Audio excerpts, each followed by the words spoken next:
Today in the studio, we have Tom Perry, founder of Engaged Pursuit, and we are talking about the employment engagement crisis and how to recognize if you are engaged or not, and if so, how to get back on track if you need to. This is The Career Cue, the podcast focused on helping you navigate the signals in your career to keep you growing and moving forward in business and in life. Here's today's host, Dana Redmond.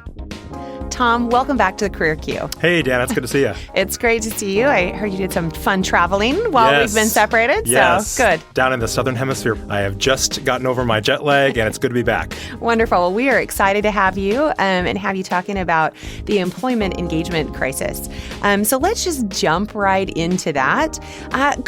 Can you define for me, what does that even mean? What does employee or employment engagement mean? Yeah, well, so there is a definition that I think most people can relate to, which is really enjoying what you're doing. You have a passion for the work that you're doing. You enjoy the company that you're working with, and you are liking your coworkers. You really are getting up every morning, and you're excited to go into work. Most of the time, I would say.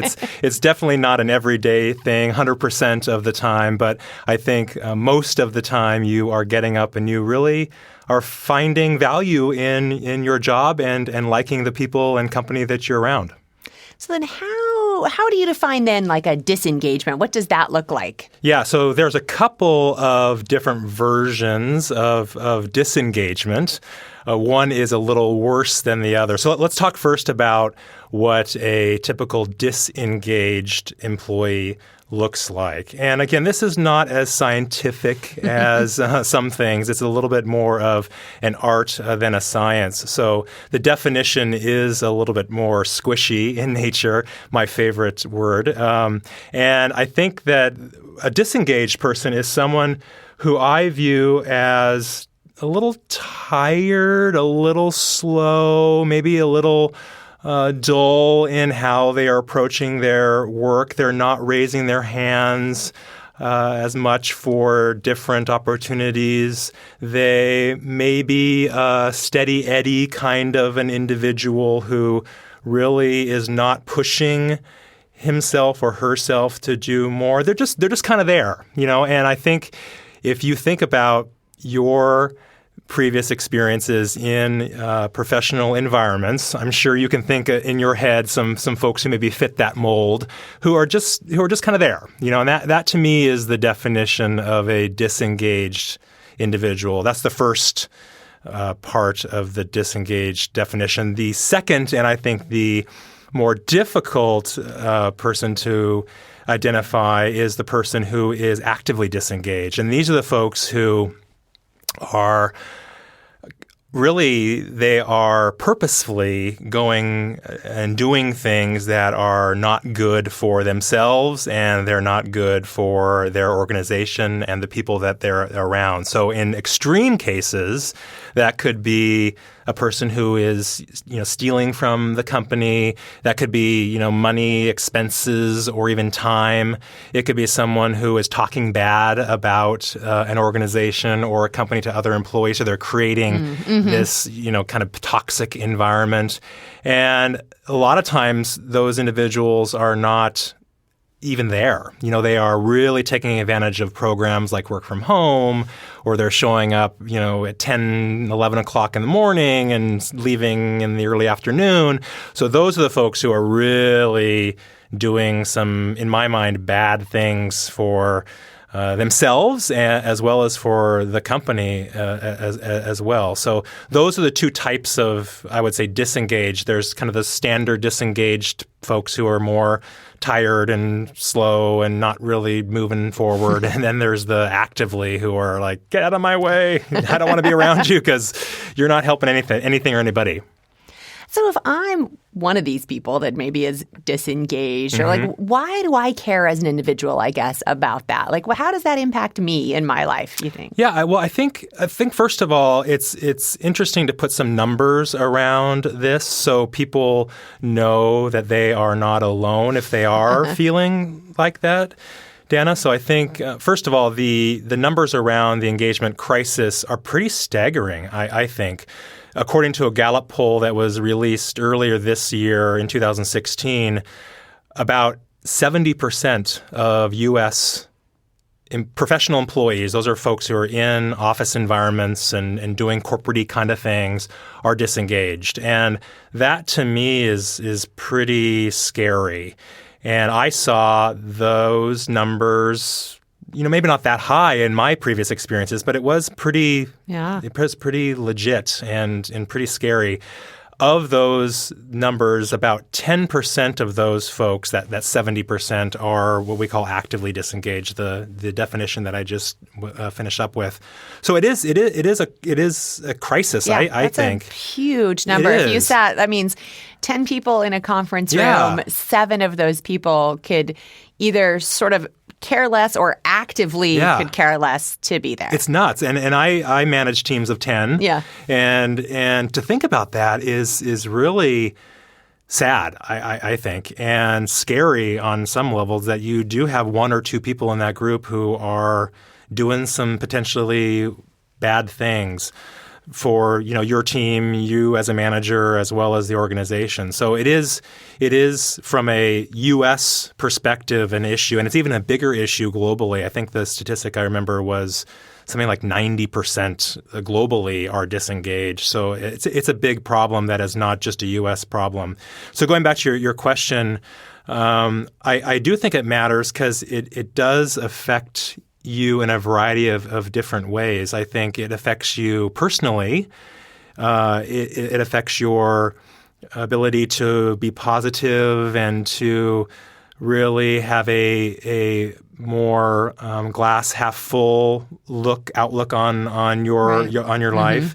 And then I also think it really impacts you professionally too. So you are not doing the things that you are loving, therefore your professional experience is not good, and that could also put you at risk for not getting the salary you should and not being in the work that really drives success. And so it definitely is something that can impact you personally and professionally, and something that I feel needs to be addressed if you start to feel that kind of, something's weird here. Right. So talk to me about that. How can that be addressed? I know that, in other conversations you and I have talked about, there's lots of engagement practices from the corporate level, and Beer Fridays, or let's all go to the ball game together. But as an individual that's experiencing that, or if an individual wants to sort of change their engagement level, what can an individual do that's outside of sort of what their manager is doing or their corporation is doing? Yeah. I think there's a couple immediate things that folks can do. One that we talked about before is all around identifying strengths and going through the exercise of identifying what you're good at and really taking a hard look at the work that you're doing now and asking yourself, am I doing this stuff every day? So I think that's the first thing that folks can do, is again to really understand, am I doing what I need to be doing every day, and am I being successful every day? I think the other thing that folks can do is to acknowledge that they're in kind of a crappy situation. I don't think that people in corporate America do that enough or are honest enough with themselves to have that kind of difficult self-conversation. And I do think that's necessary. I think there is a point when you are struggling and you're asking yourself, what's going on here? I think it does require you to sit down and to acknowledge that, you're in a tough spot, and it is something that needs to be addressed. I think that floating along in a situation that just doesn't feel good is not the way to address this. I do think you have to really get, as I mentioned before, some intent around this experience. And I do think that comes from some of the strengths exercises we talked about before, but just acknowledging the fact that you're in kind of a crappy situation and change needs to happen is good. And the kind of final thing I think that I would recommend is kind of a quick way to get yourself in a better place or back onto a better track is to talk about it. I think, again, there are lots of people agencies, relationships that you can voice your concern with, whether it be a spouse or a partner, a consultant, someone who's a close coworker or a mentor. I think getting your story out there that you're struggling and not really sure what to do is important because they might have some advice for you and get you some help that you need to feel better about the work that you're doing. Right. How can a person recognize, say, maybe they're just tired, a little bit of a lull versus, nope, yeah, I think I'm disengaged, right? Yeah. Like, have you seen, are there differences in that? Can somebody go through a lull and then come back to being engaged? Or is there, like, once you're disengaged, somebody takes a lot of work to get them out of that? Yeah, it's really individualized, and it really is something that is hard to say yes or no. This is the sign where everybody moves into that disengaged status. So I do think it is really personal, but I do think there are things you can do to identify is this just a lull thing or is this truly a disengaged experience? So what I like to do is go back to the professional dashboard that we spoke about before, which identifies your strengths and your values and the great things that you've done in the past. Is just a couple examples. And really identify where the gaps are. And if you're finding that there are significant misses or gaps in that dashboard where you're not seeing the experiences that you're good at, like I mentioned before, or the people that you're surrounding have mixed-matched values with what you have, or the environment has changed significantly. If you're finding that there's a majority of situations where something is up, then I think that you are in that disengaged and it's time for a change. If there's onesie-twosies that, I moved into a cube environment from an office and I'm really more of an office person, or if I am now reorged into a new team and I'm not really sure what my new manager is all about. I think in those situations there are opportunities to change and ways to address those disconnects. Right. But I think when there's lots of things that are not matching you professionally and you personally, that's when you know it's time for a change. Right. As a manager, how can a manager, what are some of the signs that would be evident for a manager? Like, again, going back to that, 10 people on a team, and if you're telling me that the statistics say that 70% are engaged, right, as a people manager, that's disheartening, right? So how can a manager sort of assess that? Are there signs that sort of stick out about particular individuals? Because I'm pretty sure nobody walks around with like, hi, I'm Dana, and I'm your disengaged employee, exactly. and hi, I'm Tom. A big cloud I'm over your actively disengaged employee, right? Yeah. How can a manager, you think, sort of identify some of that? I think there's some tactical things that managers can do and things that I have done in the past that can help to identify disengagement or active disengagement, knowing, again, this is not a total science here. But some of the things that I found were simple things like, do you see folks raising their hands for opportunities? So if you're in an environment where there are lots of things to do and there's always work to be done, are your folks actively raising their hands to help and pitch in and do the work that's necessary to get the job done? And are they, signing up for things, and are they helping other people who are signing up for things? So I think there's a little bit of that I think is interesting to notice as a manager. So are people, wanting to do more stuff, and are they looking to make an impact beyond their current job? And I think there's also opportunities for you to get feedback from others as a manager. Oh, yeah. So how is Jim or Joe doing? How are they participating on projects? Are they, again, trying to solve the problem proactively and with a good spirit, or do they have more of a negative attitude? and what are the things that you're seeing, just to get some different perspective as a manager, I think is important. And then philosophically, I think if you kind of move out of that tactical zone, I think the conversations that people have around career and around the future is also a really good indication of engagement. So if and when you're having those conversations with individuals, do they talk about a future with the organization that you can see? And are they thinking about opportunities for them that are one or two positions down the road? Or are they just saying to you, I'm just looking at what's next and I'm just here for the promotion and that's kind of my immediate view.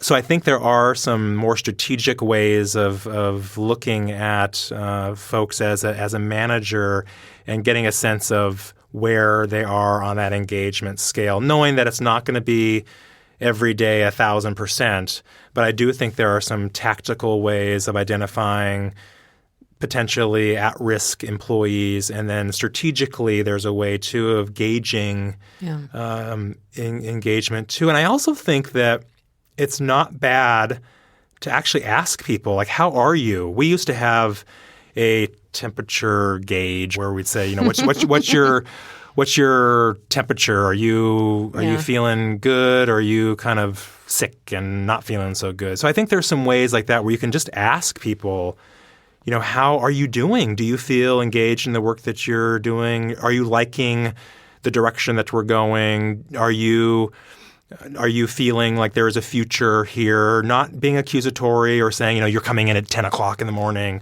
but just asking and saying, hey, where are you, and what's the sense that you have around the team, and are you liking what you're doing? I think opening a conversation like that could be really interesting for a manager. Yeah, I remember I worked for a general manager, and he would do these sort of bigger sort of skip level team meetings, and he always started it out with sort of what is your temperature on a 1 to 10 scale, and had everybody that happened to be in the room at that time just give it to him, and if you wanted to say an explanation of why you were a 5 and sometimes it was, wow, I'm a 5 today because I just came off a hard week, and some people were a 10, and some people were like, I'm a 5 and I've been a 5 for a really long time because this is not, what I'm interested in doing anymore. So I found that to be very interesting to hear what my colleagues, when we sit in that room, plus then this general manager got that feedback, right, that then he could take and kind of gauge on how is the organization doing? So it's a very useful way of just a simple 1 to 10 scale. And I do think that is an awesome way to get a quick hit of information and quick data. And I do think there are other nonverbal ways of getting that data as well. There are people who are nervous to, give right? Exactly. Yes. They're full, like, I'm always an 8. I'm 8. I'm good. Great, Don't want anybody to know. So I do think there are ways to have surveys. In some organizations, there are more formal corporate surveys that are done at certain periods of time. That is another way to get that data as well. But I do think if you have folks who are a little quieter, maybe more introverted, maybe are nervous about truly sharing how they feel with that GM kind of person, sending out a quick SurveyMonkey survey to the team, saying you're going to have written feedback is also another really good way, so that people who are maybe a little bit more nervous or introverted in nature or don't want to totally expose themselves in front of those kinds of those kind of people can also help. Right. Well, Tom, this has been great. We're going to take a break, and when we come back, I want to talk about how disengagement can be bad, but maybe are there any benefits to disengagement? Thanks for listening. Be sure to check out the show notes at thecareerq.com, where you can also subscribe to the podcast and sign up for our newsletter. Welcome back, Tom. Thanks for continuing this great conversation with me. As we come back off break, let's chat more about, how can, I guess, maybe it's more of a question to you, is can it be beneficial to be disengaged, for there to be some disengagement? How can that benefit somebody? Yeah, I do think that you do get some benefits from being disengaged, not for an extended period of time, of course, because I do think that if you are in that disengaged or actively disengaged zone for a while, it really is not a fun place to be. But I do think for the short term, it does add some benefit. First of all, I do think it keeps you on your toes. I do think that it is good to really stay on top of your professional game, and getting into a disengaged place forces you to possibly make a career change, whether it be minor or major. I do think, though, it does force you to get into a place of getting back on track and really liking what you're doing. So I think there is a element of that I think is positive from being disengaged. I also think that it also is a forcing function for some potential career changes that could benefit you professionally. You could really move into that zone of feeling strong and having work that does match your strengths better, and you could be moving away from a difficult situation. And I do think that there's benefit to that professionally as well. I know when I left my corporate gig, because I was feeling a lot of these disengaged and even active disengaged feelings toward the latter part of my time, just getting out of there and starting something fresh was really good for me professionally, just to kind of clear your head. Right. So I do think there's benefit in that regard too. And then I think the other thing that is good from being disengaged, again, partly if you move down the path of finding something new, is that it actually could benefit you financially. You could move to a new city potentially if, again, you go down that path of more of a job change. But I do think staying positive in your head that a change does oftentimes lead to more money. It could lead to a different life experience. So that disengagement really was a forcing function for that. And I think that can be really, really good. And so I do think that it's not all bad. I do think if you're on that path for a while, it can be bad. Right. But right. I think if you identify that change needs to happen and you put some intent and effort behind it, that good things can come about. Right. I mean, it can give you the openness to be open to new opportunities, right? You know, if you're kind of trucking along and you think there's only one path, then you sort of close off other opportunities. Yeah. So maybe if you hit a low spot and you're like, this is not what I want to be doing, or I'm not loving this anymore, you then, you can you got to be on that upward swing sort of out of it, don't you? To to look around and go, oh, there are other opportunities that I can take and be open to see what comes, right? I do think that it does, disengagement does force you to really examine who you are professionally, and then it does create those three things that I mentioned before, and confidence a lot of times too. So just getting kind of your head out of the sand and focusing on what's truly important to you. I think disengagement does that. Right. I guess intuitively, you know that being disengaged, or if you're a manager, having disengaged employees is a bad thing and would have costs associated to it. But would you have any numbers around what are some of the costs of disengagement? Yeah, there are some pretty interesting numbers that are coming out through that Gallup survey released early this year. And again, that was a survey that they have done year after year for, I think, the last 5 to 7 years, and the numbers have stayed really consistent, which I think is really interesting. So you're not seeing vast improvements in engagement when, say, the economy is doing better. You're really not seeing, dips in engagement when things are not as good. Macro in a macro view, it's been really consistent with the numbers. But you are seeing some costs that are associated with being disengaged or actively disengaged from both the employee perspective, which I want to talk about, but also from the corporate company perspective too, which I think is interesting. So overall, some of the statistics that I read was globally, and again, the numbers globally are a little worse than the U.S., that disengaged employees are costing upwards of $500 billion annually. I mean, that number, Wow. when I read that, I was just... That's Yeah, it's staggering when you think about it. Right. And it's not from stealing or from people doing those kinds of things to companies. It really is around things like customer experience and people buy things because of the employees and the community that are associated with that company. And so there's some customer loyalty risks that come that are part of that number. There's retention that affects that number as well. So people who are leaving organizations, we used to call that, I think, bad attrition, right? Right.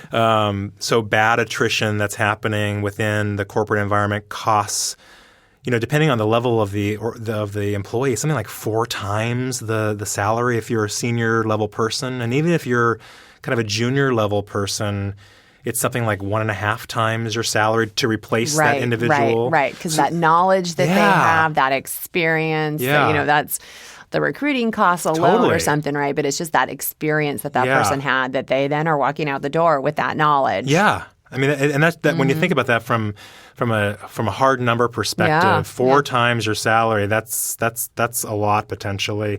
I think there is some raw kind of productivity and revenue numbers that are also at risk for disengagement. So those numbers can also be challenging for companies and corporations to recoup if they have disengaged employees. So they're not as fast of doing things. Maybe the quality isn't as good, so that costs money. Maybe they're not as passionate around selling things or working with partners, which costs revenue. So those have some hard numbers as well.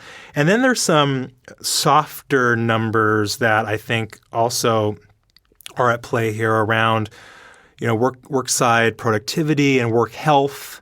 I think when you have actively disengaged people, there is a cost to that as well that I think companies see when they have disengaged employees. So I did some number crunching of a typical person who maybe is making 6 figures and is possibly a account executive type of person. They have a revenue goal and they're working with customers and they are responsible for contributing to the bottom line.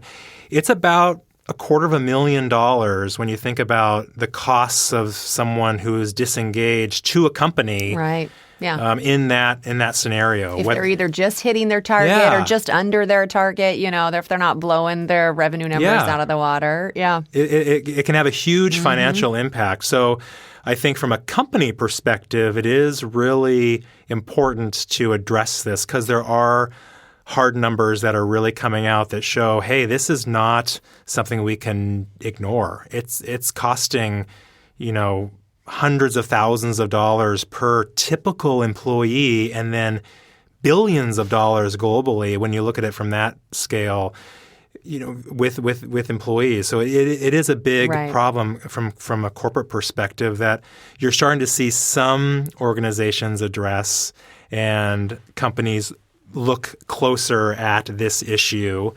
And I'm excited to see where that goes because I do think that it is something that needs to be addressed and needs to be looked at in much more detail. But I do think from an employee perspective, the numbers, obviously are there. Like maybe I'm not hitting my sales numbers, I'm not getting that bonus, or maybe my performance review is not as good as it should be, and I know that I can do. But I think from an individual perspective, the health side is what I think is the biggest cost to disengagement. And that could have some hard numbers to it, of course. But, when you start looking at yourself in a disengaged state, I think most people are not doing things like having good boundaries with work-life balance. I think they're not feeling good about themselves from a exercise and staying healthy in that regard. Either there could be some risk to relationships as well because they're in kind of a crappy situation at work. And so I do think from an employee perspective, the softer costs are really scary.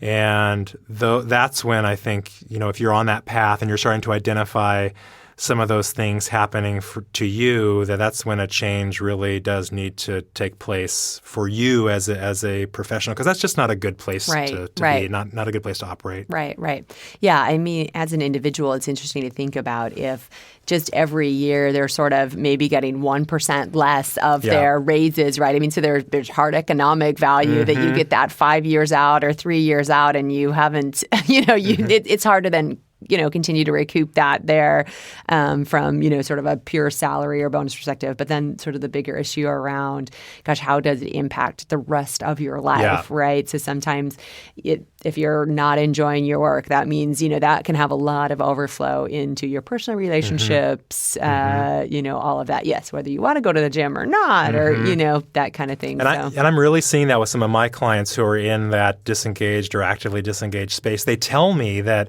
they aren't going to the gym and they're not as focused on doing good work, and their personal relationships are starting to suffer.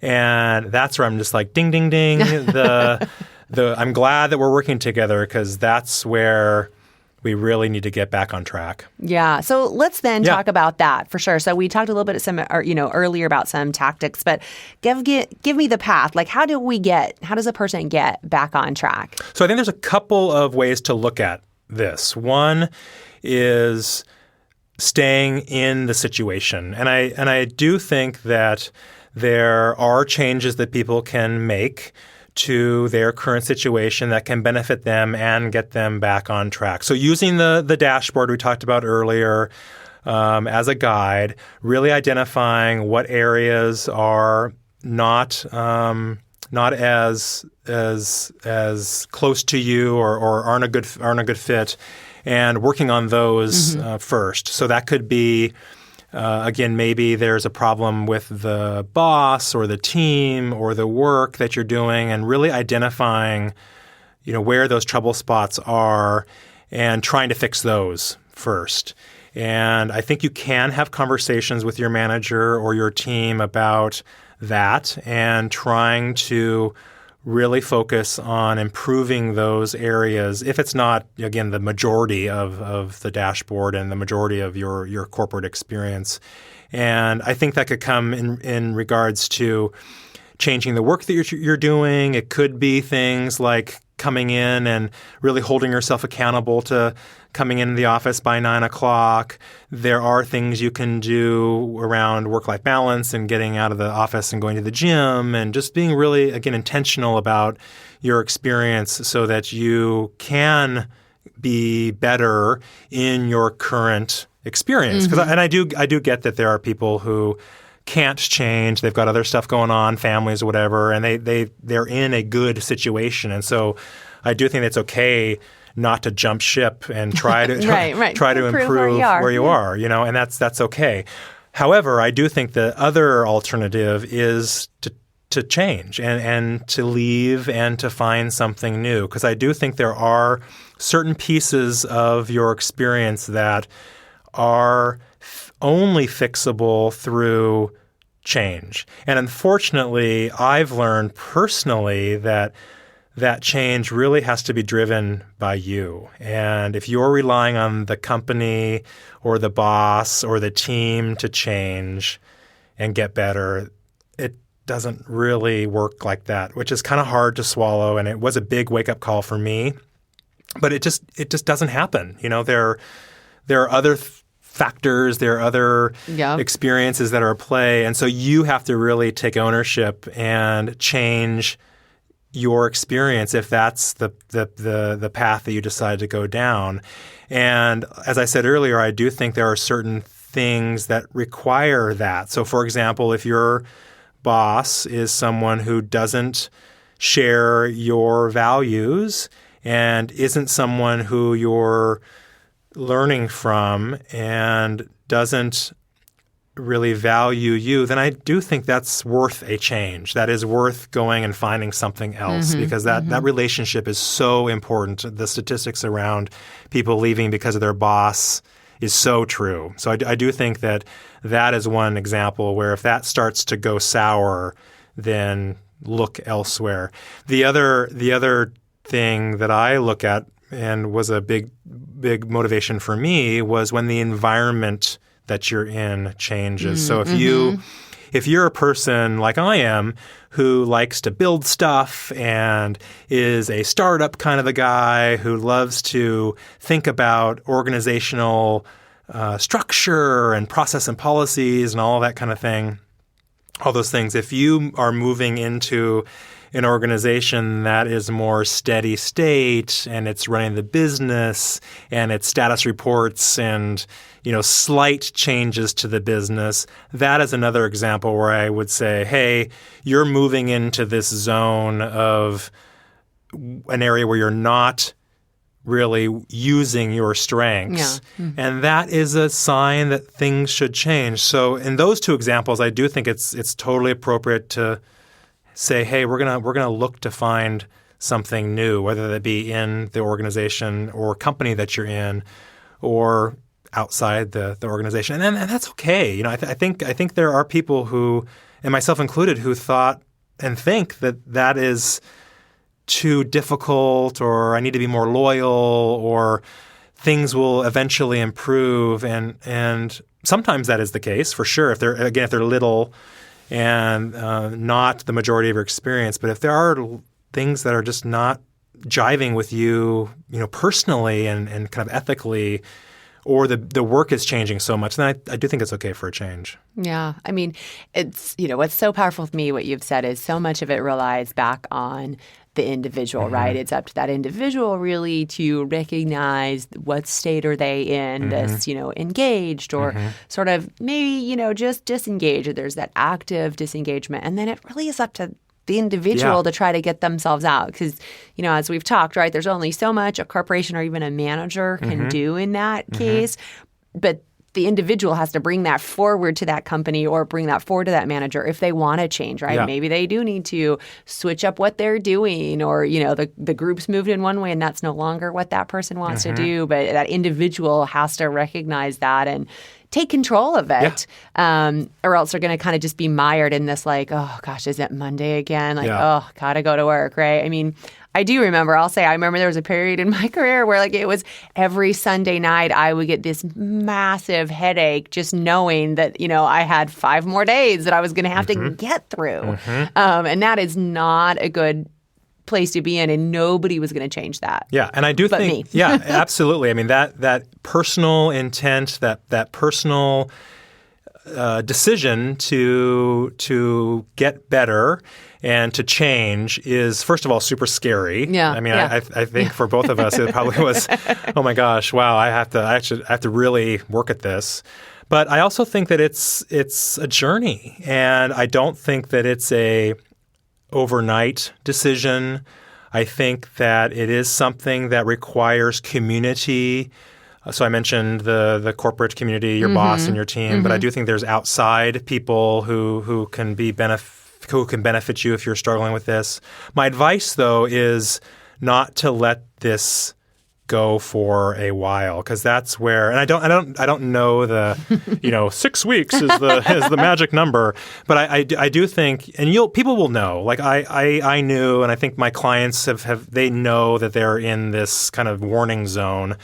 But I think waiting for something to change or waiting it out for an extended period of time, my lesson from my personal experience is you gotta change sooner than probably you like, and that's why I think identifying and talking about it and possibly making some tweaks and seeing if that changes. But if you're not seeing those changes, or if you're in these situations where, again, your values and your experience is not what you want professionally, I really think that making that change sooner than later is the way to go, because the alternative is to be in that I call it the muck. Yeah. You're in this kind of muck for a while, and that's no fun.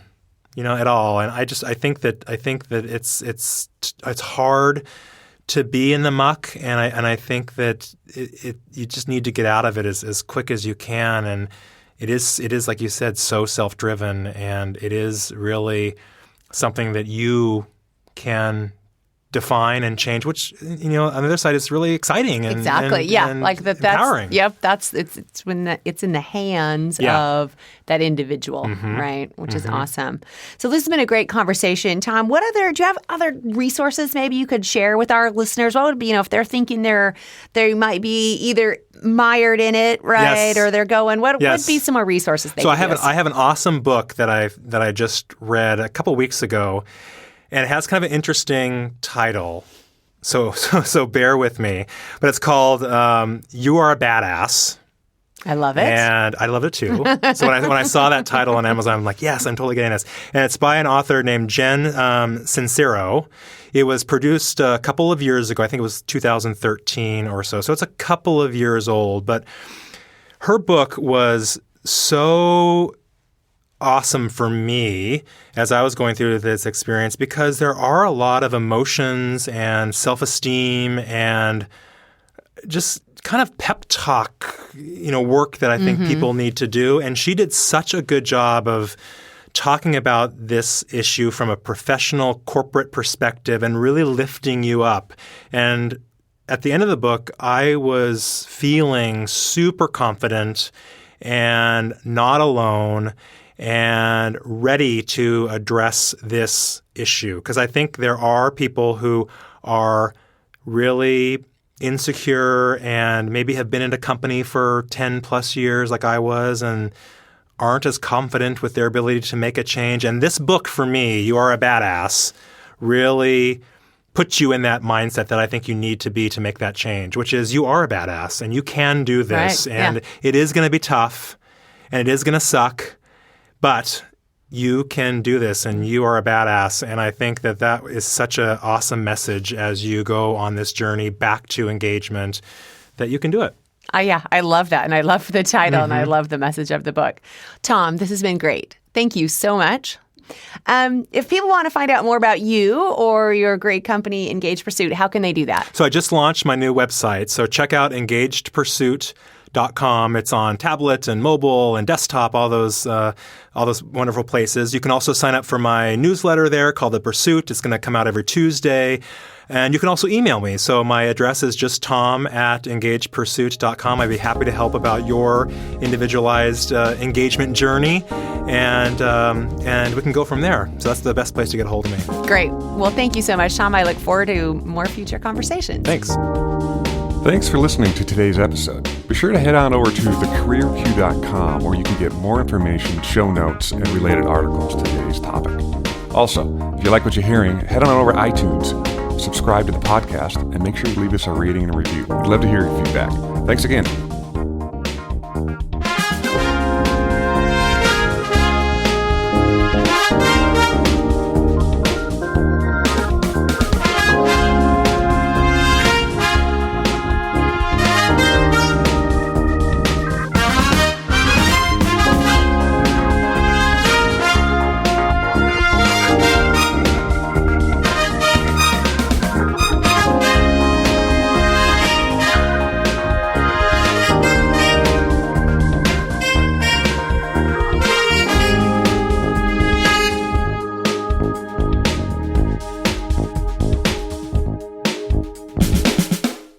The Career Q podcast is produced by Lens Group Media and recorded at Jack Straw Cultural Center in the lovely Seattle, Washington.